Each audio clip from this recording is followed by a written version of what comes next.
Happy Ernieween. It was a cool, clear evening in late October. It was a Saturday, and that day, myself, Colin, Steve, Frank, and Chad were going to visit a haunted house. The haunted house was on a nearby place called Hoover Farm, and was their newest attraction for Halloween. We were all super excited because we heard that this house was scary. I got in my car and went on over to Hoover Farm off of Route 144. I stepped out and walked from the gravel parking lot to the barn, where Colin, Steve, and Frank were already waiting. We were still waiting for Chad, though. Seconds later, we saw Chad in his red convertible approaching Hoover Farm. He didn't swing into the parking lot, though. Rather, he parked his car in the ditch, which I found weird. He was still on the main road. Chad then got out and walked on over to us. "What's up, bros?" he said. "Hey, why'd you just park in the parking lot?" I asked. "Well, the gravel would dirty up the convertible. We wouldn't want that, now would we, bros? Just got a new paint job," Chad replied.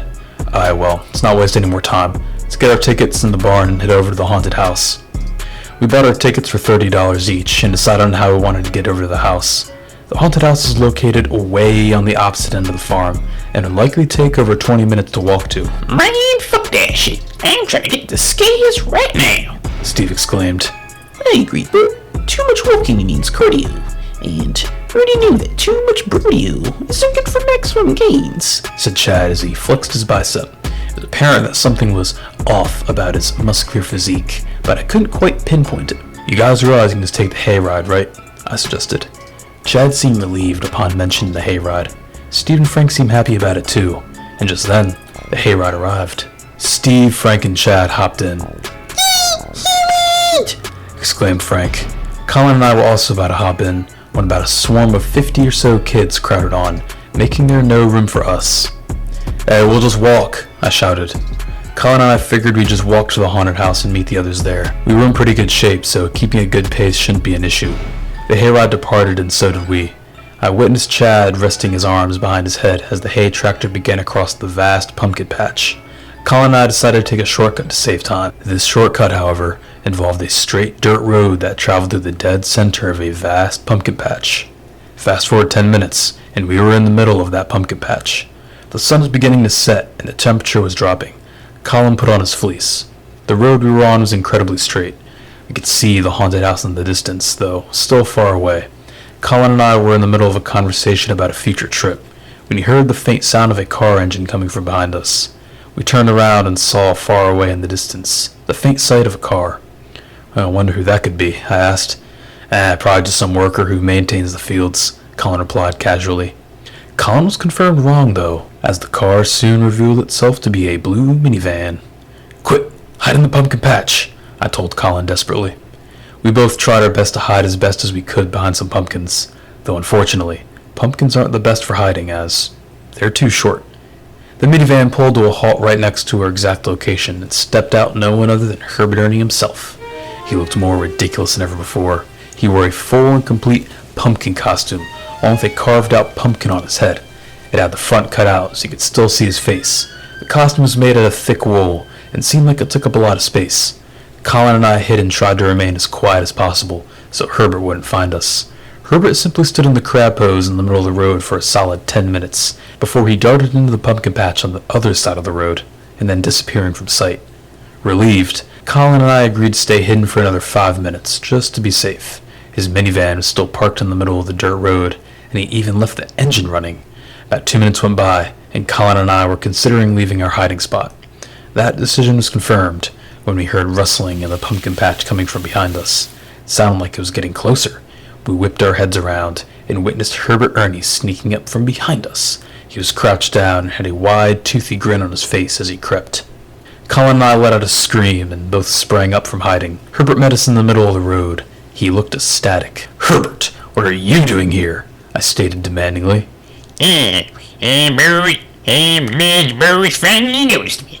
Don't worry about me, though. I'm just making sure this pumpkin patch is in perfect condition," replied Herbert. "No, Herbert, you need to leave. You've ruined too many of our trips in the past, and we cannot let you ruin this one as well." "Don't worry, lads.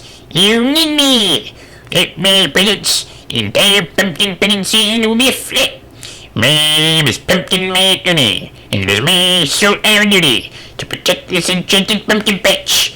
Protect this pumpkin patch from toxic scumbags that try to steal my ideas. Colin and I both knew that we had to get away from Herbert, as our chances of an enjoyable time that evening would be squashed.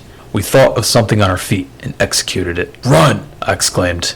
Colin and I took off down the dirt road, heading towards the haunted house. Our escape, however, was short-lived when I glanced back and witnessed Herbert getting back into his minivan. We picked up our pace as Herbert put the minivan in drive and came after us. Colin and I ran even faster. We weren't fast enough, though, because Herbert was gaining on us. Before we knew it, Herbert had indeed caught up to us. We were still running as fast as we could.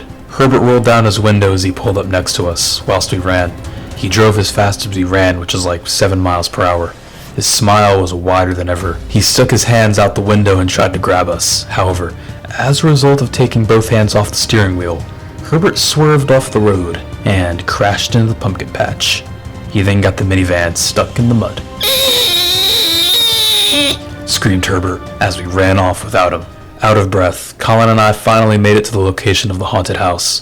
We decided not to tell anyone else about what had happened in the pumpkin patch, so as not to make anyone worried. By that point, it was almost all the way dark outside. Chad, Steve, and Frank were waiting for us by the apple cider stand. Chad had bought a dozen of apple cider protein donuts and was chowing down.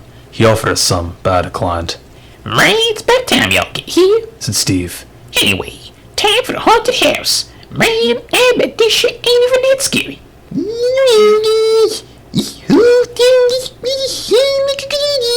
Mentioned Frank. "I have to agree with Frank, bro, on this one," said Chad. "Haunted houses are scary, and being scared causes stress. We already knew how detrimental stress can be for the games," Explained Chad as he flexed his bicep. "Man, y'all just being a bunch of bitches.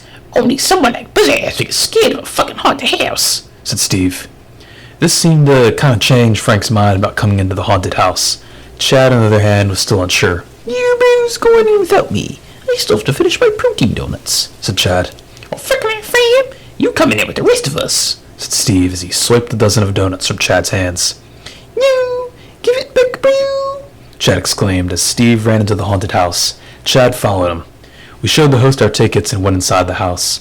We were all super excited, and I could tell that people like Frank and Chad were really nervous. The house itself was huge.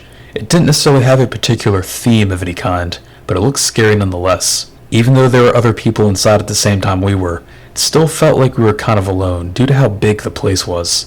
The house contained everything from random screams to actors in clown costumes jumping out at us. Honestly though, it wasn't nearly as scary as the reviews online said it was. It's pretty cheesy actually. "Woo!" Frank wailed as a fake snake dangled from the ceiling in front of us. Steve had his music blasting and was dancing for his snap story. "Steve, turn that off. You're ruining the creepy mood," said Colin. "You, bro, this is seeming to stress me out, and I don't want to lose the gains. I'll get you bros outside," said Chad as he was sent jogging for the emergency exit, or bailout point as they call it. We continued through the haunted house. The only sounds we could hear were a mix of howls, zombie groans, and Frank's wails. "Woo! "Shut your bitch ass up, Buzzman." Next, we entered another room. This room was different, however, as a man closed the door and locked it behind him. There were about 10 other people in there besides us. The room was dimly lit up with a faint black light. The actor was dressed in an evil cook outfit, with the chef outfit and all. He had fake scars and blood on his face, too, to replicate a zombie or something. "Welcome, my friends, to my kitchen," the guy said in a grimacing voice. "First, it's time for the appetizer. Fried brains, anyone? How about human eyeball soup?" I will have to admit, the acting was pretty good. The guy went through the process of lifting up those platter lids, revealing all sorts of dishes like zombie hearts and cockroach stew. Everything was going smoothly, until I looked underneath the tablecloth. Under that tablecloth was no one other than the silhouette of Herbert Ernie. He had taken off the pumpkin headpiece, revealing his crazy hair. He looked at me, grinned, and gave me a wink. "Herbert, no," I mouthed, but it's too late. I then witnessed Herbert crawl up through the dining table and poke his head through something.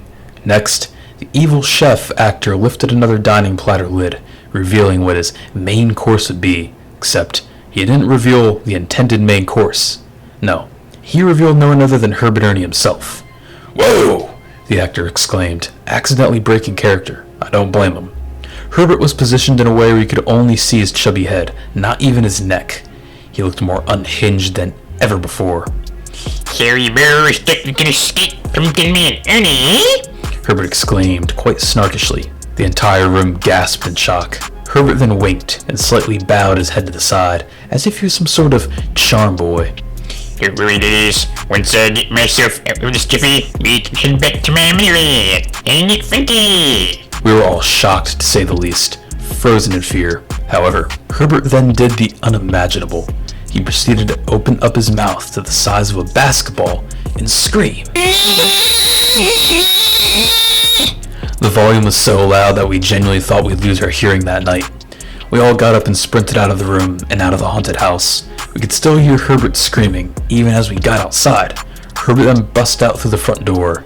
He stepped out onto the front porch and stood in the crab pose, breathing heavily. The part that scarred us the most, however, was that he was no longer in the pumpkin costume. No. Rather now, he was in nothing more than a man-thong. Just for the occasion, eh? Herbert inquired. At this point, we had all had enough. Enough of Herbert and enough of this night. We called the cops, and 5 minutes later, the police arrived and Herbert was taken away.